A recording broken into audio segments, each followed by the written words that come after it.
Democratic lawmakers are holding their annual issues conference this week. That must be friendly. They're trying to find a path out of a massive messaging mess, and they have yet to come up with a cohesive appeal to voters when it comes to pushing against the president's whirlwind agenda or presenting one of their own. Their struggle comes through loud and clear. Less message, more resistance, a whole lot of emotion, and a dash of word salad.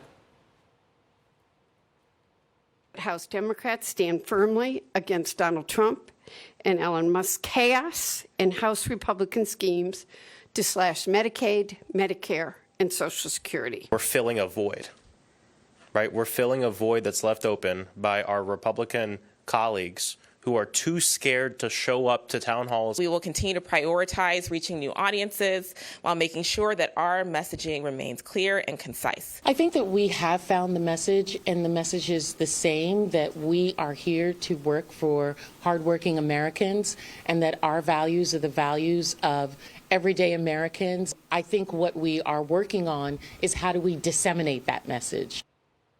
Eloquent words that really add up to you weren't listening to the American public. They want specificity, border, inflation, all the things.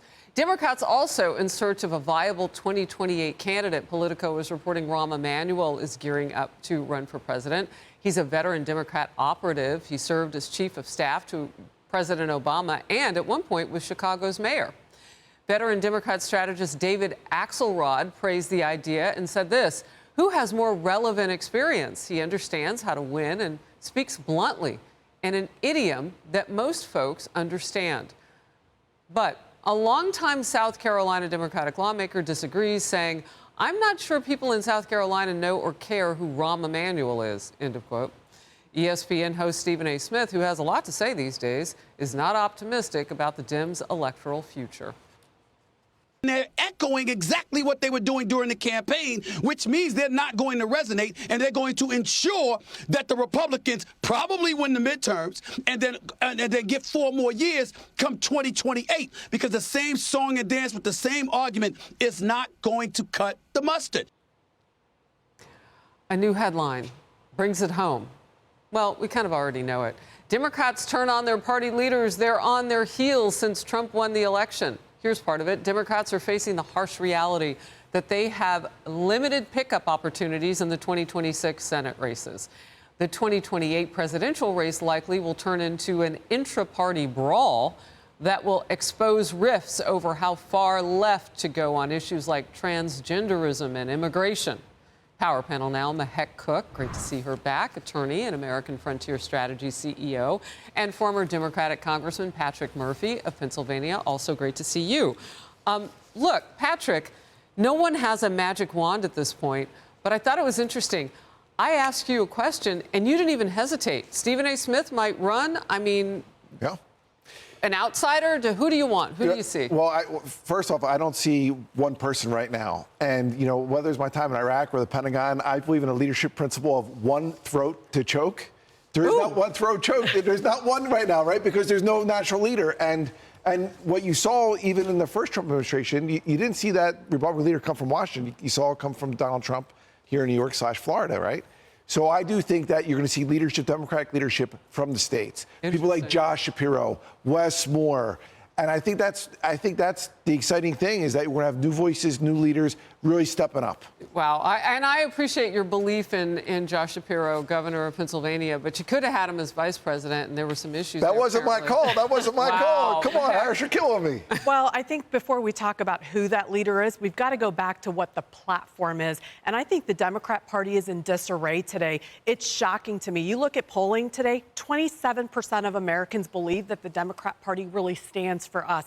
And what they've done today is they've imploded. They're actually looking and they're blaming President Trump when they should be looking at our economy today, celebrating the fact that inflation was down yesterday, egg prices are $1.87, home mortgage rates are continuing to decline. Instead of looking at that, they're gaslighting Americans. That's all they know what to do. And they're not fighting between us, you and I. they're not fighting with the American people. They're fighting amongst themselves.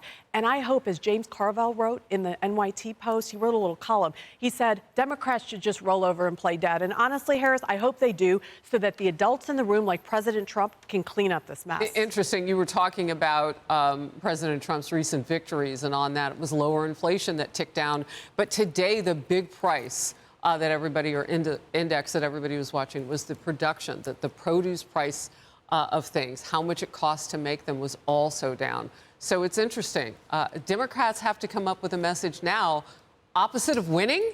Oh, they already have one. No, but it's also down in the stock market, some other things. So the economy might be contracting. I don't know many everyday Americans who go, the stock market tells me what the price of goods is. Anyway, we're going to move to this. One Democratic congressman literally getting red in the face over the Department of Government Efficiency's waste cutting. This was the scene during a House Ways and Means Committee meeting yesterday. If he's so great, if these plans and all the fraud and abuse that he's found are so evident, why isn't he here explaining it? You know why. Because he's out to privatize Social Security. He's been on television the last couple of days talking exactly about Social Security, Medicare, and Medicaid, and what he intends to do. Privatize it. Look, I want to be delicate about how we talk about what he looked like. I mean, that just doesn't even look healthy. So I don't know what was going on there, but he's clearly upset. Well, I think to your point earlier, I mean, what we don't want is people yelling at each other. We want them working together, right? And I'm not just trying to say, kumbaya, everything's going to get along. And it wouldn't matter if you did. Right. But I do, but you know, he had Elon Musk, who was unelected. He's talking about entitlements. He said the word entitlements. We got to look at cutting, and that's what he said. Now, whether President Trump tried to walk it back for him and stuff like that, but he is getting way over his skis. I mean, we just had over 10,000 veterans get fired, right? And when you think about the dignity of a job and people getting cut, I mean, the CIO of the Secret Service, 34 years in Marine Corps, 9 years in Secret Service, highest level performance, gets fired 2 weeks ago. I talked to him yesterday. His name's Kevin Nally. He's like, Patrick, I don't know what day. So what is your party doing other than barking to the wind? And look, I've had on this very program recently the Secretary of Veterans Affairs and what they're doing with the 400,000+ people that they have, yet the benefits for veterans are going so slowly. They're trying to speed up that number. They are getting rid of people in the chain that don't add to the benefits of veterans. So I want to look at a harder list of numbers than what you've just given the audience to really see. So I'm going to let you say what you say, and then I'll fact check it. Well, but Mehek? 1 in 3 federal workers are veterans, right? And again, I'm for cuts. I said I hear what you're saying. But we got to be smart. But you know me. I'm going to let you say it, but don't be surprised if you don't get a text. But I think we are being smart. That's the problem today. Every Democrat wants to jump up and down. Let her finish. We're jumping up and down, but President Trump and Elon Musk are looking line by line and doing cuts. Let's just talk about the EPA today. Is anybody calling out Stacey Abrams for getting $2 billion of $20 billion that was parked at Citibank? Is anybody asking why there wasn't oversight in this money? Is anybody asking, when you look at that grant to Stacey Abrams, page 7 or 9, I'd have to go back and look, it specifically says they will teach the administrator how to balance the budget. We're giving $2 million of our taxpayer dollars. Nobody's talking about that. And I think that's the problem with the party today. If you sat here and said Stacey Abrams shouldn't have that money, the American people should, or we should give it to veterans, I'd applaud you. But the problem is you're holding on to one veteran phone call and you're not looking at the big picture. And when we talk entitlement, America has an entitlement program. We have not rewarded merit. We have rewarded mediocrity. And the way to reward mediocrity is make people entitled and dependent on the government. So what President Trump is doing is he's giving power back to the people. Look at manufacturing. Harris just talked about it. We're getting jobs back in America. Our growth is increasing. Those are times that Democrats can actually celebrate. And then, yes, come up and talk about the changes. But it's not going to happen when you constantly attack. And I love when people say billionaire, because you guys loved Elon Musk as much as we love him now. He's constantly given us prosperity, progress, and American jobs. It's all American made. No shortage of pictures or video with Elon Musk and former President Obama. We have to go. I'll bring you back. Hey everyone, I'm Emily Campagno. Catch me and my co-hosts Harris Faulkner and Kaylee McEnany on Outnumbered every weekday at 12 p.m. Eastern, or set your DVR. Also, don't forget to subscribe to the Fox News YouTube page for daily highlights.